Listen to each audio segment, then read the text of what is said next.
morning po, magandang umaga po, mga kapatid ko sa Panginoon. Maganda po ba ang ating umaga? No? Pwede bang ngitian mo muna yung katabi mo para mahawahan mo siya, nakagalakan mula sa Panginoon. Amen? No? Hallelujah. Wini-welcome din po natin yung mga bago po nating kasama ngayon sa on-site, maging sa online. Welcome po. Blessed day po sa inyo and blessed Sunday. Thank you for watching us, for joining us. At sama-sama po tayong lumago at sama-sama po tayong baguhin ng ating Panginoon. Amen po ba doon? Before po ako mag-proceed po sa akin pong mensahe, meron po akong gusto lang ipaalala sa bawat isa po sa atin. Gusto ko pong maintindihan mo po ito. No, para mabago po yung ating pong lifestyle, no? Lifestyle o mga bagay na nakagawian na. Alam niyo po, ang pag-worship at pag-awit sa Panginoon, yan yung bagay na ibinibigay mo sa Kanya. Yan po yung pataas. Paghahandog po yan sa Diyos no? Pataas po yan. Paghahandog sa Diyos na buhay, pasasalamat, pagkilala sa kanyang kabutihan, sa kanyang katapatan, no? Yan po ay pataas. Paghahandog po yan sa Diyos. Pagbibigay po yan sa Diyos. Kailangan po nating maintindihan po ito. Ang mensahe naman po ay pababa. Ang Diyos naman po ay nagbibigay sa atin ng karunungan, kalakasan, pag-asa, buhat sa di nagbabagong salita ng Diyos. Amen po ba doon? No? Kaya kapag ka ikaw ay nahuhuli sa gawain ng Panginoon at di mo inaabutan ang pag-aawitan na mismo yung pag-aalay, yung paghahandog, pagbibigay sa Diyos. Pangit naman, di ba po, tingnan, kung puro tayo pababa lang. Tama po ba doon? No? Dapat marunong ka ring magbigay ng papuri, pagkilala sa kabutihan po ng Diyos. Kapag hindi mo kasi ito naiintindihan, hindi mo irerespeto yung gawain ng Diyos. No? Hindi po ako nagpapatama po sa mga nauhuli. At ito rin po, kahit naman hindi ka huli, kung hindi ka naman din nag-worship, kahit ka nga rito, alas 7 ka pa, nag-awitan naman, wala naman sa puso mo yung pagsamba. Tama po ba doon? Nakukuha po natin. Gusto ko pong maintindihan nyo po ito. Sa tuwing kumakanta ka, nagpupuri ka, yan po ay pagbibigay mo ng handog sa Diyos. At sa tuwing ikaw naman nakikinig ng mensahe mula sa Panginoon, ito naman ay pagbibigay ng Diyos sa iyo. Kaya ang pagsamba, hindi lang po ito one way lang, na si Lord lang lagi nagbibigay. Tama po? No? Ang purpose po ng ating pagtitipon is to worship God. Kung hindi mo na worship si Lord, sa gawain ito, you miss the whole point. Amen po ba doon? Na-miss mo. Tama po ba doon? Yung pagbibigay, yan po, paghahandog po yan Magtataka ka, kung ano yung pataas, ayaw natin. Pero pag uwian na, dan tayo nagmamadali kasi pababa na yan Diba? Marami pa akong gagawin. Lagi nyo pong sanayin ang inyong sarili na matutong kumilala sa kabutihan ng Diyos. Hindi na magiging issue sa iyo ang pagpupuri at pagsamba at pagbibigay kapag naunawaan mo at natutunan mong kilalanin ang katapatan at kabutihan ng Diyos sa buhay mo. Hindi mo hahayaan na matapos yung pag-aawitan na hindi mo naihandog sa Diyos, no? Naibigay sa Diyos yung laman ng puso mo, no? Yung kagalakan, yung pasasalamat na meron dyan sa puso mo. Amen po ba doon? No? Kaya, mga kapatid, I encourage you na sa mga maaga na pupunta po rito, i-prepare po lagi natin ang ating puso. Na kapag nagsisimula na, i-ready mo na yung puso mo, Lord, maghahandog po kami ng sama-sama sa iyo. Magbibigay po kami ng papuri, pasasalamat. Amen? No? At sa mga lagi pong namuhuli, huwag niyo pong kasanayan yan. Huwag niyo pong kasanayan po yan. Di ba po, no? Andiyan ba tayo? I-honor po natin si Lord. I-honor. Kung tayo hindi nahuhuli sa pag-meet natin sa tao, sa pagkatrabaho, huwag natin gagawin yan sa gawain po ng Panginoon. Kasi sa susunod na generation, gagayahin na po nila yan hanggang wala na pong mag-honor po sa gawain ng Panginoon. Kung ano lang dat na nilang oras, Eh yun na lang. Bakit? Kasi na-model po natin eh. Kaya yung tamang lifestyle, kapag nakasanayan mo yan, kapatid, ang hirap baguhin yan, nagiging habit po yan eh. Pero kapag willing ka magpabago sa Panginoon, yan, makikita ng mga tao na model mo ng tama ang pagsamba. Amen po ba doon? No? Hindi lang naman to patungkol sa iyo eh, kundi patungkol din naman to sa mga tao sa paligid mo at sa mga susunod na henerasyon, sa mga bata. Amen po ba doon? No? Baka magulit yung mga anak mo, ay, may awitan pala. Tumanda ako, hindi, akala ko word of God lang. Meron palang worship, Papa, Mama. Meron ganyan pala. Yung pala eh, lagi pala, nasanay pala na lagi po tayo nahuhuli. Okay? Now, good morning po sa inyong lahat. Wala na po sa inyo yata nag-good morning. Good morning. Okay. Malapit na po matapos ang taon. Isang buwan na lang ho, 2024 na, bagong taon na po. No? At dahil magbabagong taon na, mapapansin po ninyo, may mga bagay na sadyang binibili at binibigay ng mga tao sa tuwing sasapit lalo't ang Pasko at bagong taon. Ano sa tingin ninyo yung kadalasang binibili at ibinibigay ng mga tao sa tuwing papasok o darating ang Pasko at ang bagong taon? Sa tingin ninyo po? Ha? Ano pong klaseng regalo? Ha? Bag? Baso? Baso? Kailangan pang magpasko para may baso? Ha? Ham? O ham? Maliban sa ham. Ano pa? Hindi po siya kinakain. Ha? Nagugutom kagad. Sapatos? Ano pa kaya? Grabe, napakagalante. Ibinibigay ang sapatos. No? Ha? Morcon? Bonus. Grabe, no? Ano pa? Alam niyo po, ito yung bagay na kadalasang binibili at ibinibigay natin sa tuwing sasapit ang bagong taon lalot. No? Ito po yung tinatawag nating, pakidrop nga po yung picture, planner. Diba? Hindi ka naman siguro bumili ng planner ng June o ng May. Diba? Ang planner, binibili yan ng month of November up to December. Walang nagpaplano ng January. No? Kaya ibinibigay po ito ng mga tao, binibili at pinangre-regalo. Sino dito nakatanggap ka na ng planner? Okay? Alam niyo po yung planner ng Starbucks na yan? Okay? Para makuha mo yan ng libre, kailangan mo ng 18 stickers. Okay? Yung sticker na yon, ibinibigay sa'yo kapag ka ikaw bumili ka ng malaki nilang size ng coffee na ang halaga ay 180. Okay? So, yung 180 mo, i-times mo yon sa 18. 18 stickers eh. So, 3,240. O, ganyan ang halaga niya. 3,240. Kailangan mo muna lumaklak ng napakaraming kape bago mo yan makuha. At yun nga lang, siyempre, ang nilalagay mo dito, ang problema doon sa nilalagay mo, ang nangyayari, hindi naman natutupad. Diba? Bumili ka ng planner, ang mahal-mahal ng planner, nilagay mo yung mga gusto mong mangyari sa susunod na taon, yung mga plano mo na gagawin. Yun nga lang, hindi naman nangyayari because of your personal failure. Amin po ba doon? Andiyan po ba tayo? Ibig sabihin, sinulat mo sa planner yung mga bagay na gusto mong gawin at mangyari, pero hindi naman nangyari kasi, alam niyo po kung bakit? Hindi mo kayang pangatawanan. Sabi mo, sa bagong taon, magda-diet ka na. Nilagay mo, number 1, magda-diet ka na. O, di ba? O, hindi na ako mag-rise. Yan, di ba? Mag-e-exercise na ako para maging cook yung katawan ko. O, hindi mo kayang pangatawan, naging cook in candle.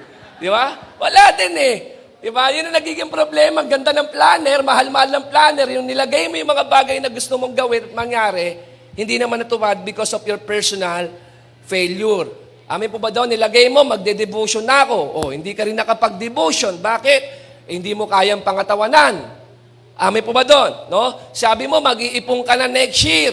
O, wala kang ginawa kundi bumili ng milk tea, ng ano-ano mga bagay. Hindi ka rin nakaipon. Bakit? Hindi mo siya kayang pangatawanan.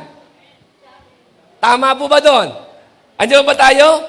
So, nilagay mo yung mga bagay na gusto mo mangyari, pero hindi mo naman siya pinanindigan. Ang tawag doon ay personal failure.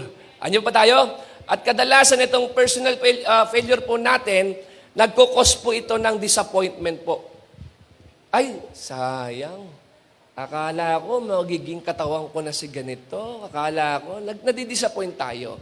Why am I saying this? Kasi ang topic po natin ngayon, sa umagang ito, ang mensahe ng Panginoon, our topic for today is entitled, Dealing with Disappointments. Okay? Sino dito sa inyo naranasan mo ng ma-disappoint? Ngayon pa lang yung katabi ko. Hindi. No. Sino po ba dito naranasan mo na ma-disappoint? Nagnegosyo ka, lugi. Nanligaw ka, busted. Diba? No? Meron kang nakilalang guy o girl sa social media, nakita mo, ang ganda sa picture. Diba? Britney Spears. Nakita mo, buitre spear pala. Buitre spear. No? Pwedeng pang-sparring. Na-disappoint ka. Diba? Kasi sobrang pag-a-assume mo. Nag-plan ka na mag-out of town. Kaya lang pagdating mo doon, bumagyo. Nakaka-disappoint po yun. Hindi mo na-enjoy yung araw na yon. Yung inaka-vacation mo. Amin po ba doon? No? Nagkasakit ka, pero may magandang lakad, may mahalagang lakad ka na dapat gawin. At maging ang Pilipinas ngayon, disappointed. Diba? Kasi hindi pumasok si Michelle D sa top 5. No? Ako, disappointed din ako kasi meron ng transgender ngayon sa Miss Universe. O, Miss Portugal sa Netherlands. Diba? Parang ano ba ito? Parang laban ng babae ito. No? Nakaka-disappoint. At some point. Andiyan ba tayo? So may mga bagay na kapag hindi nangyari, yung inaasahan po natin, tayo po ay nadidismaya. Okay? Ang disappointment po, tinignan ko po yung meaning niya, ang ibig sabihin po ng disappointment kapag ikaw ay nadismaya, merong sadness. Of course. Tama? There's sadness or displeasure caused by the non-fulfillment of one's hope or expectations. Ibig sabihin, hindi po naganap o nangyari yung mga bagay na inaasahan mo. In other words, ang disappointment po ay unmet expectations. Okay, hindi nagtagpo yung inaasahan mo sa nangyari. Kaya ka nalungkot o na-disappoint. Amin po ba doon? No? That's why you are sad, you are frustrated and displeased kasi nga hindi nangyari yung gusto mong mangyari. Amin po ba doon? Yung bang nagbayad ka ng 500 para manood ng sine, tapos pagkatapos wala, hindi maganda. Tama po ba doon? Nakaka-disappoint po ba yon? Kumain ka sa mahal-mahaling restaurant, yung tinikman mo yung pagkain, masarap paluto ng nanay mo. Ang mahal-mahal ng binayaran mo. Nakaka-disappoint po ba yon? Amin po ba doon? No? Bakit? Kasi nga, dahil sa unmet expectation, hindi nangyari yung bagay na inaasahan. At mas okay naman yung nag-expect ka. Mas nakaka-disappoint naman yung wala ka namang expectation. Di ba? Pumunta ka sa church. Bakit ka pumunta sa church? Wala lang. Siyempre, ang expectation mo, mabless ka. Diba? Ma-encounter mo ang Panginoon, mapagpala ka ng salita ng Diyos. Are we getting this? No? Now, ang tanong, where do we get disappointed? Saan ba natin nakukuha tong disappointments na to? Well, may dalawang dahilan po kung bakit po tayo nadidismaya o nadidisappoint. Okay? Ano po itong dalawang dahilan na to? Una po, we are disappointed with someone. Okay? It's about people. Okay? It's about people. We are disappointed with someone.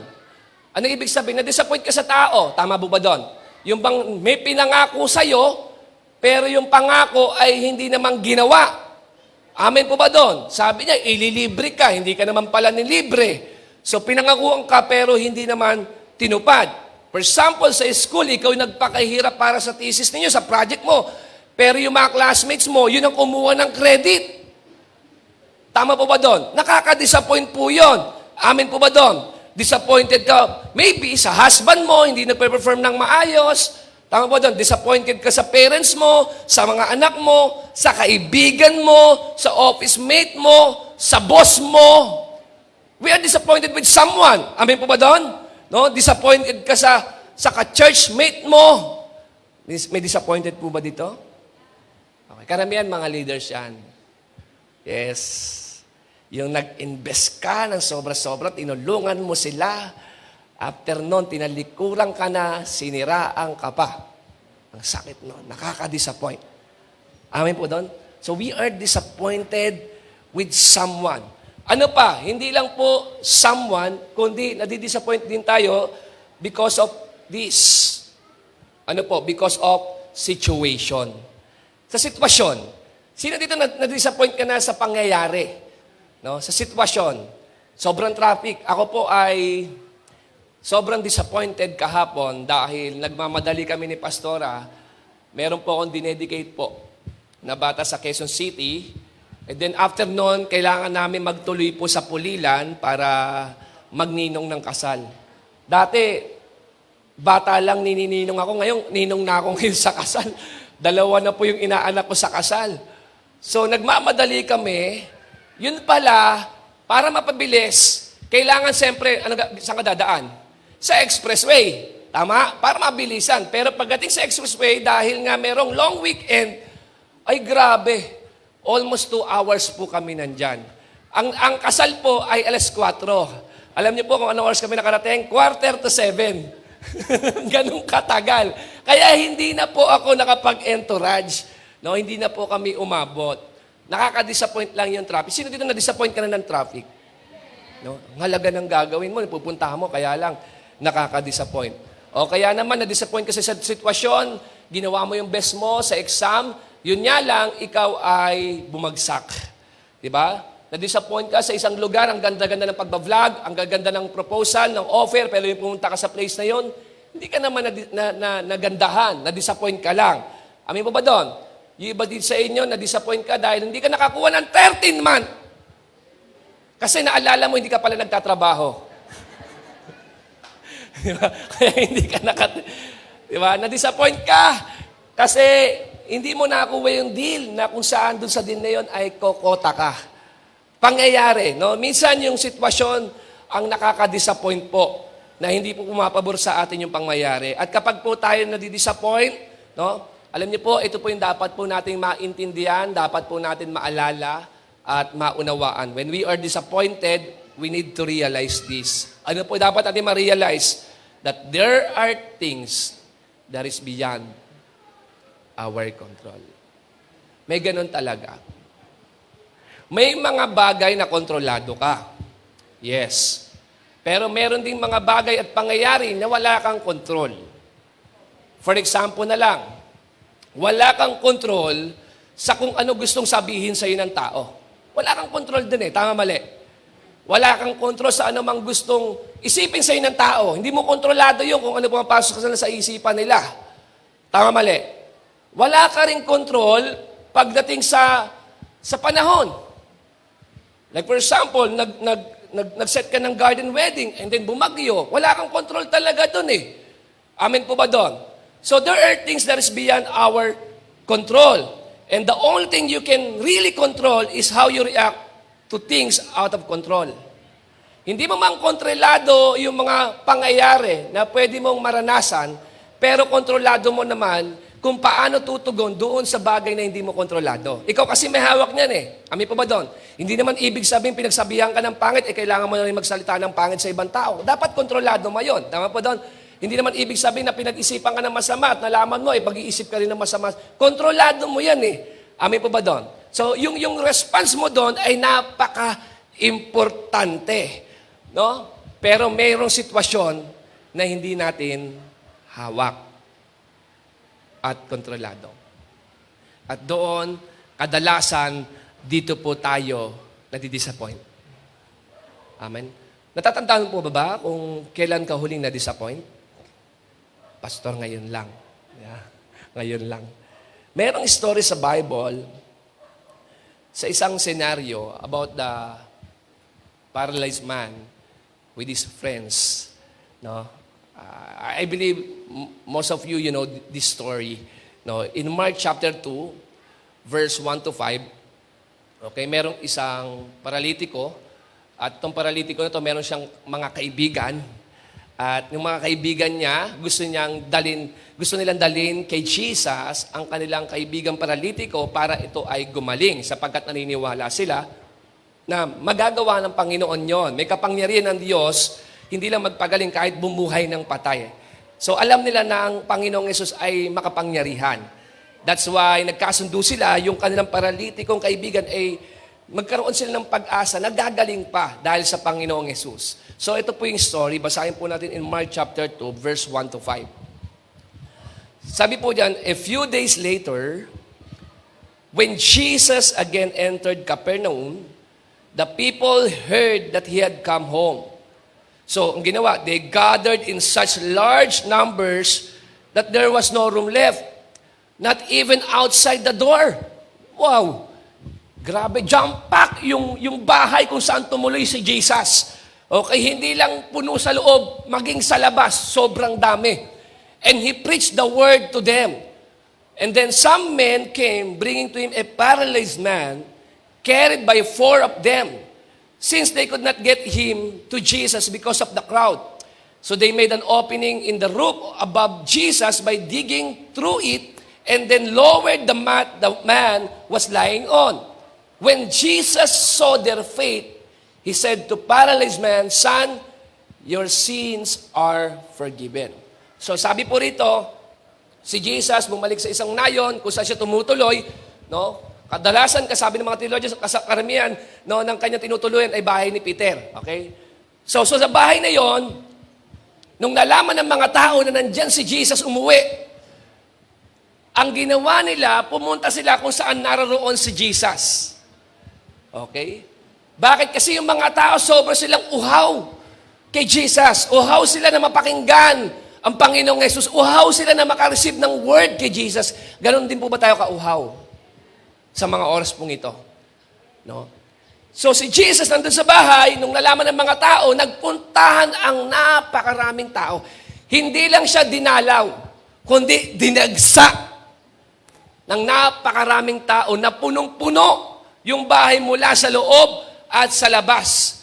At habang nangangaral ang Panginoon, nagtuturo siya, sabi rito, merong mga magkakaibigan na may dalang paralitiko. Ito po yung isa nilang kaibigan. Kaya lang, nung dadali nila ito kay Jesus, si Jesus nasa loob ng bahay, napansin nila yung mga tao ay ay nakaharang sa kanila. Hindi sila pwede sumingit kasi walang gusto magpasingit. So sobrang dami ng tao na nandoon po sa lugar na yon, kung saan naroon si Jesus, loob at sa labas. So nung nalaman nila to, hindi po ba nakaka-disappoint yun? Tama po ba doon? Kasi iniisip nila, ang layo ng pinagdalam natin, binuhat natin kaibigan na ang bigat-bigat, tapos nag-expect tayo na madali natin siya madadala kay Jesus para pagalingin, and then guess what? Pagpunta natin kung saan naroon si Jesus, abay, napakaraming mga tao. Ibig sabihin, yung mga tao naka-guard kay Jesus. Dahil marami nangangailangan kay Jesus Siyempre, kung isa ka na nandun, nangangailangan ka ng kagalingan, hindi ka rin magpapasingit. Amen po ba doon? So, nung nakita nila yung ganong karami, jam-pack talaga Siyempre, meron silang option. Tama? It's either ma-disappoint sila, iuwi na lang nila ang kanilang mga kaibigan, yung kanilang kaibigan, and then ipagpalagay na hindi niya araw. Maybe sa susunod. Di ba? O di kaya naman, ilaban nila na kahit hindi nila kontrolado yung sitwasyon na kanilang dinatnan, alam nila, meron pa rin silang pwedeng itugon. Amin po ba doon? No? Nakita ko lang, may mga pagkakataon ng Panginoon, sarado lahat ng pinto. Pero hindi ibig sabihin nun na hindi ka na makakalapit kay Jesus. Hindi mo na mamimit si Jesus. So, ang ginawa nila, kahit hindi nila kontrolado yung sitwasyon, gumawa sila ng paraan, umakyat sila sa taas, binakbak nila yung tisa, yung bubungan, and then inihugos nila ang kanilang kaibigan, malapit kay Jesus, para siyang elevator na bumababa. At nung napansin ni Jesus, sabi, when Jesus saw their faith, ibig sabihin, hindi naging dahilan yung kanilang disappointments. Amen? Yung kanilang nakita para hindi nila gawin yung bagay na yon sa kanilang kaibigan. Kaya when Jesus saw their faith, nakita ng Panginoon yon. Amen po ba? So may mga sitwasyon na hindi mo kontrolado, pero merong mga pangyayari na kontrolado mo at merong kang magagawa. Amen po ba doon? So, nandiyan ba tayo? At kapag ang tao po ay na-disappoint, kapatid, tatandaan niyo po ito, do not resort to wrongdoings. Kadalasan kasi kapag nadidisappoint tayo, hindi natin gusto yung nangyari, ayon sa inaasahan natin, minsan gumagawa tayo ng mali o kasalanan. Amen po ba doon? Nandiyan ba tayo? No? Ay nako, frustrated ako sa asawa ko, makapaghanap na lang ng iba. Na-disappoint ka lang, ha? Ay nako, sobrang traffic, makapag-counterflow nga. Marami tayong minsang ginagawa na hindi tama kapag tayo po ay disappointed. To the point, no, na nagkakasala na po tayo. Tandaan nyo ha, kapag ikaw ay dismayado, huwag kang tatakbo sa paggawa ng kasalanan. Huwag kang magiging desperado na gumawa ng mali. Amen po ba doon? Tingnan niyo po itong pangyayari po kay Moises. In Exodus chapter 2, verse 11 to 12. You know that's his story very well. Alam niyo istorya po ni Moses? Okay, si Moses po, apo po siya ng ano? Apo siya ng ano? Naging apo siya nino? Ng parao. Hindi niya, akala ko alam niyo istorya eh. Diba, doon lang yata kay Sainati yung dagat eh. Kasi nga, inampun siya ng prinsesa. O di naging apo siya ng parao, inampun siya eh. O dahil inampun siya ng prinsesa, lumaki siya sa culture ng Egypt. Anong Hebrew? Egypt. Nasa Egypt. Parao nga eh. Diba? So, dahil lumalaki siya sa kultura, sa palasyo, doon sa Ehipto, no? Sa pamamahala ng parao, that time, ang mga Hebreyo, Israelita, ay alipin ng mga Egyptians. Nasusundan niyo po ako? At dahil si Moses, nakaligtas siya kasi nandun siya sa side ng Egyptian eh. Amin po ba doon? Kasi nga, apo nga siya ng parao eh. So, inampun na lang. Inampun po siya. Okay? Kasi yun ang istorya eh. Dahil inampun siya ng prinsesa. Tingnan niyo po ito. Nung lumaki siya, napansin ni Moses, nakita niya kung paano minamaltrato ng mga Egyptians yung kanyang bayan, yung kanyang mga kalahi. Yung kababayan niya po, yung mga Hebreyo, mga Israelita.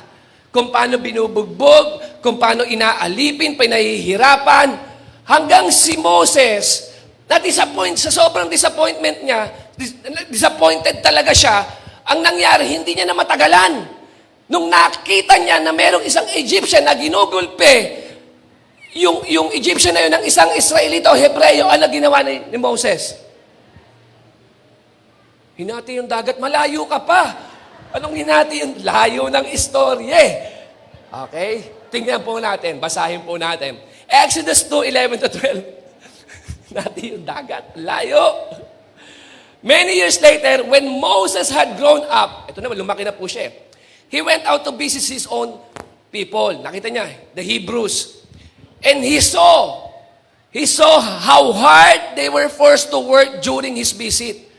He saw an Egyptian beating one of his fellow Hebrews. After looking in all directions to make sure no one was watching, Moses killed the Egyptian and hid the body in the sand. Sa sobrang disappointed ni Moses, hindi niya nagustuhan yung nakita niya. Ang ginawa niya, tumingin muna siya sa kanyang paligid, no, habang ginugulpe ng Egyptian, ng isang Hebreyo, and then humanap siya ng pagkakataon, at ano po ginawa niya? Pinatay niya yung Egyptian at binaon niya sa buhangin. Grabe. Parang iba sa inyo, parang alam ko na gagawin ko No, hindi po yan sa mister nyo applicable No, dapat malinis, pastor, dapat malinis. Kasi that time si Moses nahuli. Okay, nahuli po si Moses eh. Sa sobrang frustrated ni Moses, sa sobrang disappointed ni Moses, gumawa siya ng mali. At dito, kapag sinundan mo yung istorya, nagtago si Moses, pumunta sa wilderness, no, namasukan na lang siya. No? Tagapag-alaga ng mga hayop ni Jethro, grabe, talagang disappointed talaga itong kawawa po inabot po ni Moses. Amin po ba doon? So minsan, kapag nadidisappoint ang tao, nakakagawa po tayo ng mali. Okay? For example, disappointed ka sa kapitbahay mo, sa government. Oh. Ano ginagawa natin? Nag-run tayo sa social media. Tama po ba doon? Dito mo dinadali. Di ibig sabihin na disappoint ka, ay kailangan gumanti ka ng hindi maganda. So, etong si Moses, nung napuno na siya, na-disappoint siya, gumawa siya ng hindi maganda. Amin po ba doon? Andiyo ba tayo? Now, puntahan po natin itong tatalakayin natin. O introduction pa lang kasi ako eh. Ang tanong, is there anything good that may come out of our disappointments? Meron bang magandang naidudulot, nagiging sanhi, no? O magdadala sa atin sa maganda, itong mga pagkadismaya natin sa mga nangyayari o sa tao. Okay? Ano po kaya ang nagagawa nito para po sa atin? Dalawang bagay lang po. Okay? Una, disappointments may lead you to your divine appointment. Totoo. Naalala po ninyo yung kwento kanina si Moses, sa sobrang pagka-disappoint niya, nagtago na siya, matapos siyang gumawa ng mali. Pero doon sa pagkatago niya, sa kabila ng kanyang mga pagkadismaya na experience, doon niya na-experience ang Diyos, na-encounter ang Diyos, doon po sa burning bush. Hindi po doon sa bayan ng Egypt. Are we getting this? May mga pangyayari ba sa buhay mo? Sa sobrang pagkadismaya mo na, sa mga senaryo ng buhay mo na paulit-ulit, dumating na ba sa punto ng buhay mo na sinuko mo na lang ang lahat-lahat sa Panginoon? Nadismaya ka na ba sa pamilya mo? Sa sobrang pagkadismaya mo, hinanap mo ang Diyos. At ang Diyos, kinatagpo ka doon sa disappointment mo, sa pagkagiging dismayado mo, pagod ka na hirap ka na, ginagawa mo na ang lahat, pero doon sa pinaka-moment kung saan ka na-disappoint, yun din pala yung maging appointment mo sa Panginoon para magkaroon ka ng encounter sa Kanya. Amen po ba doon? No? Kaya nga kanina sabi ko, yung paralyzed man na yon, na-disappoint, yung mga kaibigan na-disappoint, pero yung lugar na yon, kung saan sila na-disappoint, hindi yun naging dahilan para hindi nila ma-enkwentro ang Panginoong Yesus. Naging divine appointment pa yon. Biruin mo, sa dami ng tao, sila po yung napansin at naitalaga o naisulat. May mga pagkakataon ba sa buhay mo na sa halip na mag-rant ka, magalit ka, yung disappointment na yon, natutunan mo dali na lang sa Panginoon. At na-encounter mo ang Diyos sa buhay mo. Pwede bang mangyari yung disappointment? Magdadala sa atin para makita natin ang Panginoong Yesus ng sobrang linaw. Ako po meron po akong favorite story sa Bible.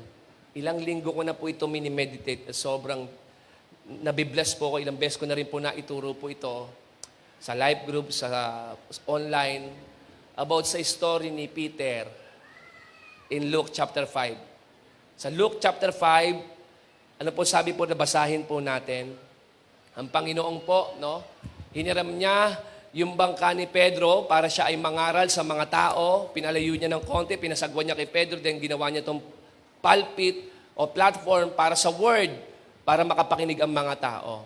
Sabi po dyan, when he had finished speaking, he said to Simon, "Put out into the deep water and let down the nets for a catch." Simon answered, Master, we have worked hard all night and have not caught anything. So si Pedro, nung sinabihan siya ni Jesus na manghuli ka uli, pumalaot ka ulit, mangisda. Sumagot si Pedro. Sabi niya, Panginoon, magdamag po akong nanghuli, nagpagod, pero ni isang isda, wala po akong nahuli. But because you say so, I will let down the nets. So, ibig sabihin, si Peter, nung kinatagpo siya ni Jesus, disappointed siya. Amin po ba doon?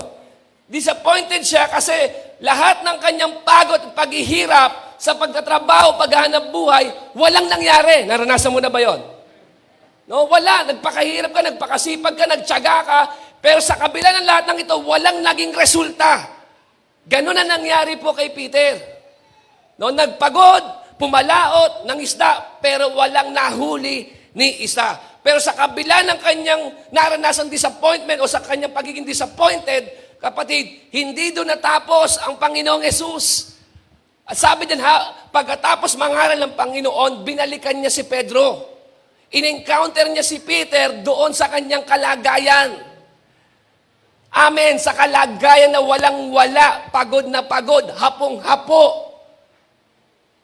And then dito, sabi niya, Peter, minsan pa pumalaot ka at mangisda ka. Yung disappointment ni Peter, to cut a long story short, ito po ang naging dahilan, nag-lead para ma-encounter niya ang Panginoon. Amen. Po pwede pala mangyari yon sa panahon na walang-wala ka. Diyan magpapakilala ang Panginoon. Diyan niya pala sasabihin sa iyo na ako yung resource mo. Sa akin ka dumipende, sa akin ka magtiwala. Yung palang kawalan mo, ay hindi pala sayang yan. Amen po ba doon? Pwede palang mag-lead yung disappointment na yan para makita mo ang Panginoong Yesus. Ma-enkwentro mo ang Panginoong Yesus. Are you with me? And sabi rito, so where James and John, verse 10. So where James and John, the son of Zebedee, Simon's partner, then Jesus said to Simon, don't be afraid. From now on, you will fish for people. Yung disappointment ni Peter, ginamit pa ng Diyos yun para tawagin siya at maglingkod sa Kanya. Is it possible kung bakit di ka hinayaan ng Diyos na magtagumpay sa isang bagay na ginawa mo, no? Hindi ka napasok sa trabaho, kasi meron pang gustong gawin ang Lord sa'yo. Amen? Na sa halip na magmukmuk ka sa nawala, sa panghihinayang, gusto ng Panginoon na makita mo yung pagkadisma na yan ay hindi nasasayang. Mula sa wala, biruin mo si Peter, naging fisher of men. Ginamit ng Diyos ang kanyang buhay. Mula sa pagiging disappointed ni Peter. Bakit? Kasi meron siyang bagay na ginawa, ginusto, pero hindi nangyari. Pero hindi doon natapos. Are you with me? Kapatid, ano yung bahagi ng buhay mo o area sa buhay mo na sobra kang nadidismaya? Kapag nakikita mo ba yung pamilya mo, disappointed ka? Yung partner mo, yung husband mo, yung wife mo, disappointed ka? Yung anak mo, disappointed ka? Nakita mo yung business mo, disappointed ka? Yung work mo, disappointed ka? Yung mga kasama mo sa trabaho, disappointed ka? Sa boss mo, disappointed ka? Sa tingin mo kaya, kapatid, anong area ng buhay mo na disappointed ka, pero hindi yan hahayaan ng Diyos na diyan matapos ang lahat? Amen. Paano sa panahon ng kawalan, doon mo matutunang itaas ang kamay mo at isuko mo sa Panginoon? Amen. Paano sa pagkabigo, doon mo natutunan, kapatid, na pagkatiwalaan ng Diyos? Na laging may pag-asa sa Panginoon. Amin po ba doon? Disappointment is not a dead end. Hindi porket na-disappoint ka, tapos na. Si Peter, disappointed pero hindi doon natapos. Merong pa pangyayari na nakaset up doon sa disappointment na yon, yun ay ang divine appointment ng ating Panginoon. Kaya tandaan mo, nung nakilala mo ang Lord, nagsuko ka ng buhay sa Kanya, sa panahon niya na disappointed ka na sa sarili mo, sa pamilya mo, sa trabaho mo, tama mali. Nakaset pala yan para sa divine appointment mo. Could you imagine, mula kay Moses, disappointed siya, nakagawa pa siya ng mali, pero sa paglayo niya, doon niya pala nakatagpo ang Diyos sa burning bush. Disappointed, pero bakit? Nag-lead to sa divine appointment ni Peter. Sana po wag masayang po yung mga bagay na kinadidismaya po natin. Amen po ba doon? Are you with me? Andiyan po ba tayo? No? Gagamitin ng Diyos yung kawalan mo para makita mo kung anong kayang gawin sa iyo ng Diyos. Amen? No? Diyan sa walang-wala ka, diyan mo makikita ang Lord na siya pala ang resource mo. Sabi po ni Kerry Graver, sometimes the biggest disappointment leads you to the right place. Diba? Na-disappoint si nakapatay po si Tapos yung pala, doon pala papunta, sa burning bush pala yon. Hindi bumalik si Moses sa Egypt para saklolohan ng kanyang mga kababayan, ang bayang Israel. Diba? Yung yung disappointed ni Peter, grabe. Doon niya na-encounter si Jesus na merong kayang gawin si Jesus na hindi niya kayang gawin sa mga panahon na nanguhuli siya. Nagkaroon ng divine appointment. Amen? Andiyan ba tayo? And then, the second one, the last one, disappointments will shape your character. No? Anong ibig sabihin? May mga pangyayari, sitwasyon, na hindi mo gugustuhin at sobra kang mapupustrate, malulungkot. Pero dun sa pangyayari na yon, merong gustong baguhin ng Diyos sa'yo. Like for example, is it possible mas inaasahan mo yung sweldo ng asawa mo kaysa sa kayang ibigay ng Diyos sa'yo? Is it possible na tinuturuan ka ng Diyos na panghawakan kung ano yung sinabi niya kaysa sa panghawakan kung ano yung sinabi sa iyo ng tao? May dine-develop ang Lord sa iyo. Yung faith mo, yung trust mo, yung pagdepende mo sa Kanya. Nakuha po natin ito. Nasusundan niyo po ako. No, meron pala siyang hinuhubog sa iyo, na-disappoint ka sa tao, pero yung disappointment pala na yon, magdadala sa iyo para para mas lalo kang mag-expect kay Lord, hindi sa tao. Kasi ang tao, mabibigo ka, ang tao, masasaktan ka, pero ang Lord, ang pag-ibig niya hindi nabibigo sa iyo. Ang pangako ng Diyos, sa tingin mo, akala mo, wala, hindi mangyayari, but God is faithful and He is true to His word, to His promises. Merong binabago ang Diyos sa pagiging dismayado mo, kapatid, sa pagiging malungkot mo. Matutunan mo na na pagkatiwalaan ang Panginoon sa kabila ng kabiguan. Are you with me? No? Yung bang doon sa pagiging disappointed ka sa buhay, kahit Christian ka na, bakit ganun pa rin ang nangyayari? Pero tinuturuan ka pala ni Lord na i-encourage mo ang sarili mo sa pamamagitan ng Kanyang salita. Na-experience na po ba yun? No? Yung na-disappoint ka sa pangyayari sa tao, and then sa halip na gumanti ka, ang ginawa mo, in-encourage mo na lang ang sarili mo sa pamamagitan ng salita ng Diyos. Are you with me? In-encourage mo ang sarili mo sa salita ng Diyos na sinasabi sa'yo na laging may pag-asa sa Panginoon, kung walang pag-asa sa tao, may pag-asa sa Diyos. Tinuturuan ka niya na ilagay mo yung tiwala, yung pag-asa mo sa Kanya. Amen? Sa panahon na na-disappoint ka dahil iniwang ka ng kaibigan mo, diyan ka tinuturuan ng Diyos na isense mo ang presensya niya na hindi nang iiwan sa'yo. Tama? Hindi ka iniiwanan ng Panginoon. The Lord is with you. And He promised that He will never leave you and He will never forsake you. Ang mahirap, tayo yung lumalayo sa Diyos na hindi nang iiwan eh. Tama? Pero si Lord, kahit layuan mo siya, hindi ka niya iniiwanan. Hindi ka niya pinababayaan. Amen?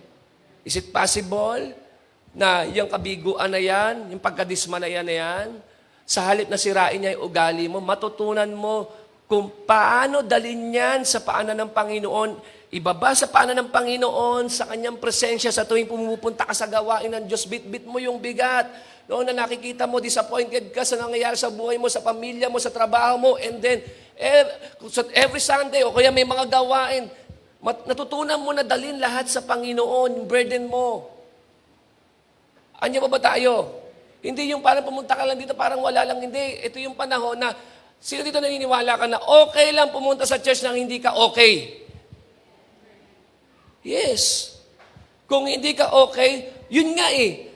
Lahat ng mga hindi okay pumunta sa church. Bakit? Kasi lahat ng bigat, lahat ng yung mga disappointments na yan, iiwan natin yan sa paanan ng Panginoon. And then yung kapayapaan, yung kagalakan ng Diyos, ito po yung mananahan sa ating puso at isipan. Amin po ba doon? And ask the Lord to heal your heart. Alam niyo po, tandaan niyo po ito. Minsan, iaalaw ng Lord na mag-frustrate ka. Iaalaw ng Lord na ma-disappoint ka. Dito po ako magtatapos sa inyo. You know why? Kasi gusto ni Lord na makita mo, hindi makita niya dahil alam niya. Gusto ng Diyos na makita mo kung magagawa mo bang magpuri sa Kanya. Pipiliin mo ba bang sumampa sa Kanya kapag disappointed ka? Maraming tao, kahit sa loob ng simbahan, disappointed ka sa sitwasyon, disappointed ka sa church, disappointed ka sa pastor, disappointed ka sa leaders, and guess what? Hindi mo na pinili na magpuri at magpatuloy. Are you with me? Sa halip na hingin mo kay Lord to heal your heart, ask the Lord to heal your heart. Ask the Lord na bigyan ka ng understanding. Yung disappointment, minsan yung pasumira sa iyo eh. Ako po natin to. Para gumawa tayo ng mali, gumawa tayo ng hindi tama. Sa halip na yung disappointment na yon, yun ang magdala sa atin sa pagbabago, mag-mature tayo, mag-grow tayo. Na ano, bahagi na ng buhay. Na tayo po ay nadidisappoint. At some point ng buhay natin, nabibigo tayo, napupustrate tayo, nalulungkot tayo. Tama po ba doon? Pero gusto ko lang sabihin sa inyo, magkakaroon man tayo ng mga temporary disappointments, pero dahil sa ginawa sa atin ng Panginoong Yesus, wala kang final disappointment. Yes. Na-disappoint ka kasi gumawa ka, nagpagod ka, pero hindi man lang in-acknowledge ng tao, hindi man lang in-acknowledge ng simbahan, ng leader mo. But guess what? Hindi man na-acknowledge ng tao, pero lahat ng pagod at hirap mo, alam ng Diyos at hindi nasasayang. Amen po ba doon? Yung disappointment, no? Maaari may temporary disappointments ka, pero wala kang final disappointment. Because the Bible tells us that God would finish what He started. Anumang bagay na sinimulan sa iyo ng Diyos na maganda, ay Kanyang tatapusin sa magandang kaparaanan. He would bring you to a flourishing finish, not a bankrupt finish, not a defeated finish, but a flourishing finish. Wala kang final disappointment.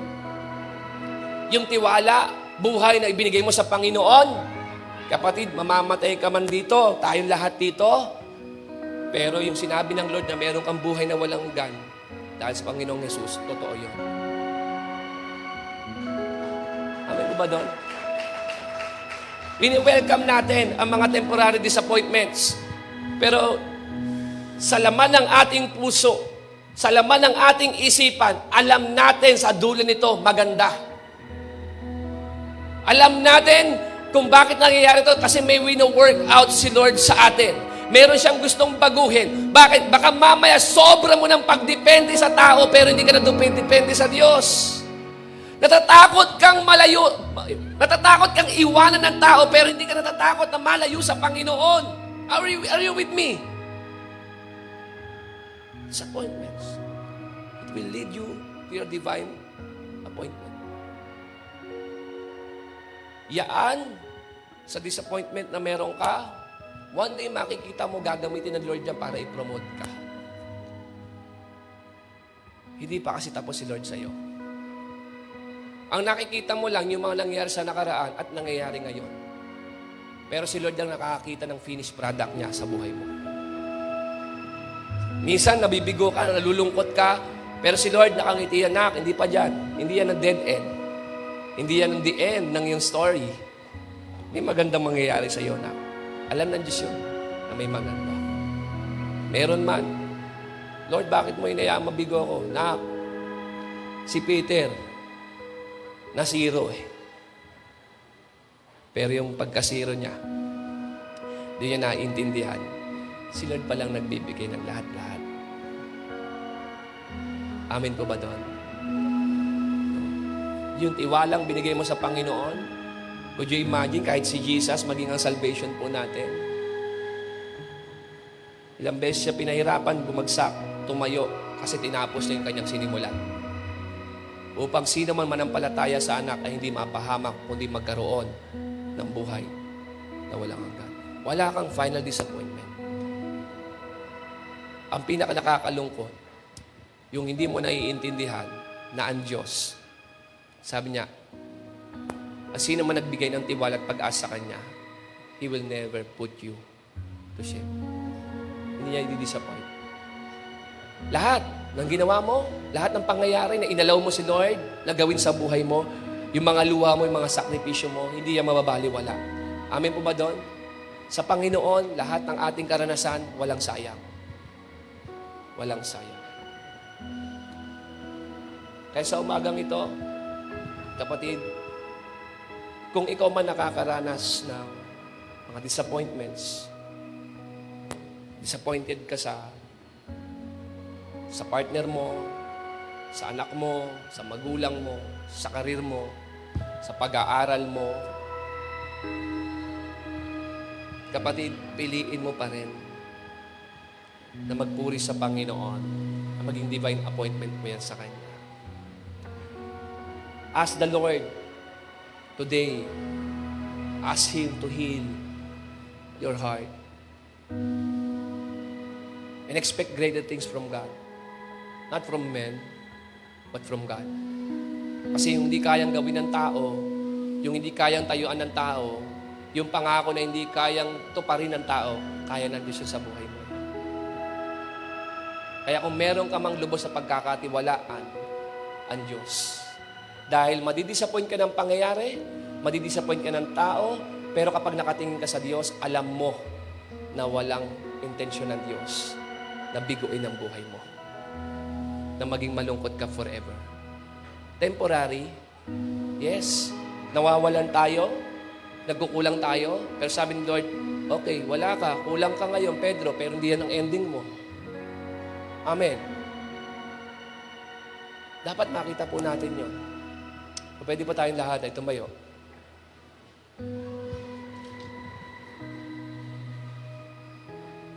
Always remember that the Lord is with you. He is with you. Ino-orchestrate ng Lord ang mga pangyayari sa buhay mo. Ino-orchestrate ng Lord. Kung titingnan mo, Yung araw na sinuko mo ang Panginoon, yun yung araw na disappointed ka sa pangyayari sa buhay mo eh. Kasi kung okay ang lahat, tingin ko, hindi mo naman din hahanapin ng Lord. Tama? Hindi mo siya hahanapin kasi hindi mo siya kailangan. Pero darating ang panahon, may mga pangyayari na papayagan ng Diyos na maranasan mo para makita mo siya. Sabi ko nung binabasa ko yung Kimos, grabe no? Disappointed siya, nakapatay pa siya, nakagawa pa siya ng mali, tumakas na siya doon sa takas niya. Doon pa pala? Yun pala, doon pala magsisimula. Doon niya pala may encounter ang Diyos sa burning bush. And then pagbalik niya, iba na siya eh. Ginamit siya ng Panginoon para alisin ang mga Israelita sa pagkabilanggo, pagkaalipin sa bayan ng Egypt. Maaaring disappointment mo sa family mo, gagamitin Lord para pangunahan mo. Seryosohin mo yung faith mo. Diba? Ang faith mo, hindi siya isang laro. Hindi siya ng laro. Kundi magkaroon ka talaga ng divine appointment sa Panginoon. Na Lord, kung bakit ko ginagawa to, kasi talaga magkakasira-sira na talaga buhay ko at pamilya ko kung hindi pa to gagawin ko. Amen? Lahat ng ginagawa mo, lahat ng pagod mo, lahat yan hindi sayang. Hindi mo man kontrolado yung mga bagay na nangyayari sa'yo. Hindi lahat ay hawak ng kamay mo at may magagawa ka. Pero pagdating sa pagtugon nito, may magagawa ka. Kung pwede pa tayong lahat ay yumuko at manalangin.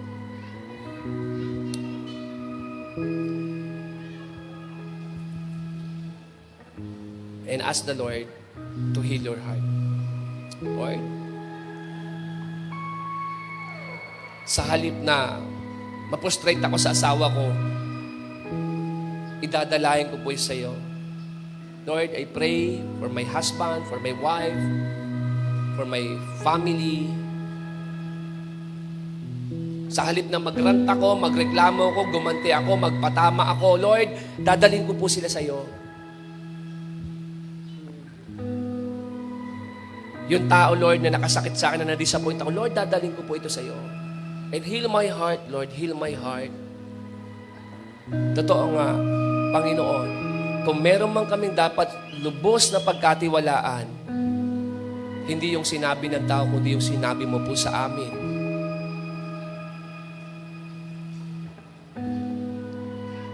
Kung meron mang bagay na hindi mo kontrolado, always remember that all things work together for your good.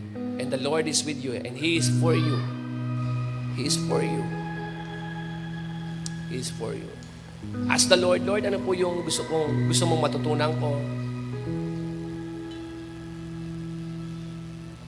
Sa sobrang tagal na hindi nagbabagong sitwasyon, ini-stretch ng Lord yung heart mo na magkaroon ka ng patience. Magkaroon ka ng love, ng compassion, ng understanding sa tao. Na-disappoint ka, pero inunawa mo na lang. Inisip mo lang siguro kung bakit siya ganon.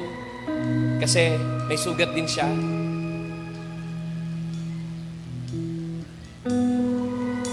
Pinapalalim ni Lord, pinapalago ni Lord yung faith mo sa Kanya. Ini-stretch ng Lord yung heart mo. Kung hindi mo man makita sa tao yung hinahanap mo, hanapin mo sa Diyos. Hanapin mo sa Diyos. Pagkatiwalaan mo, Panginoon.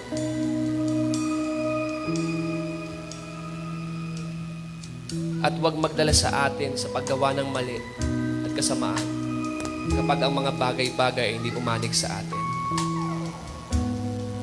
Trust the Lord.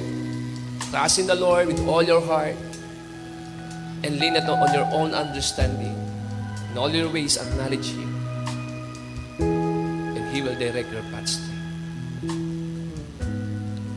Choose to praise God. Choose to praise God.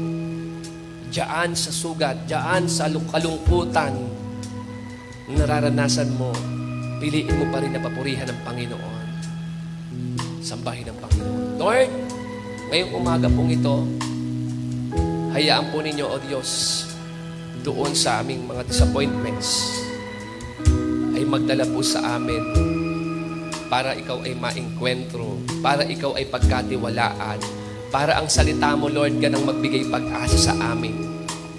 Hindi ang tao, hindi ang mga pangyayari, kundi sa iyo lamang, Panginoon. Sa iyo lamang. Salamat, Panginoon. Gamitin mo ang mga tao, gamitin mo yung mga pangyayari para hubugin kami, baguhin kami, Panginoon. Ihubog kami ayon sa iyong dakilang kalooban. Salamat po, salamat po, salamat po. Mas lalo pa namin matutunang magmahal, umunawa, maging mapagpasensya, magdala sa amin, Panginoon, ng compassion na dalangin yung mga tao. At hindi ikasira ng aming puso at pananampalataya. Salamat po ng marami, niluluwalhati ka po namin, O Diyos. Dinadakila ka po namin, Ama, sa matamis na pangalan mo, Jesus. Amen and amen.